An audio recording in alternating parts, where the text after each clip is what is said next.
Welcome back to my channel ঝটপট রান্না।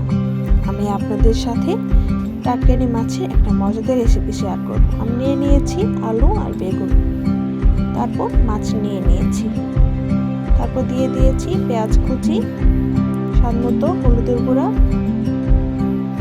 স্বাদ মতো মরিচের গুঁড়া, স্বাদ মতো ধনিয়ার গুঁড়া, স্বাদ মতো জিরার গুঁড়া, স্বাদ মতো লবণ, সাথে নিয়েছি স্বাদ মতো পেঁয়াজ বাটা। তারপর একটু পানি দিয়ে কড়াই তেল দিয়ে পেঁয়াজ দিয়ে মাছটা ঢেলে দিয়ে নাড়াচাড়া করে নিয়েছি।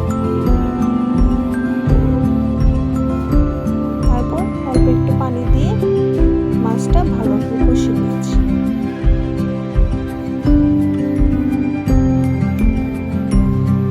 কষানো হয়ে গেলে একটা একটা করে উঠিয়ে নিয়েছি। এই তো আমার মাছ কষানো।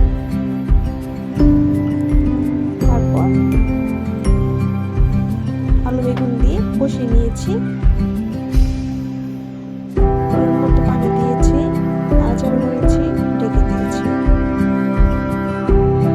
হয়ে আসলে একটা একটা করে মাছ দিয়ে দিয়েছি।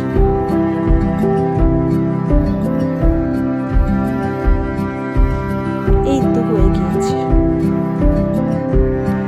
আমার টাটকানি মাছের রেসিপি, আমার ঝটপট রান্না ঝটপট রেসিপি, টাটকানি মাছের রেসিপি। খেতে দারুণ মজা হয়েছে। আপনারা বাসায় অবশ্যই ট্রাই করবেন। ধন্যবাদ সবাইকে।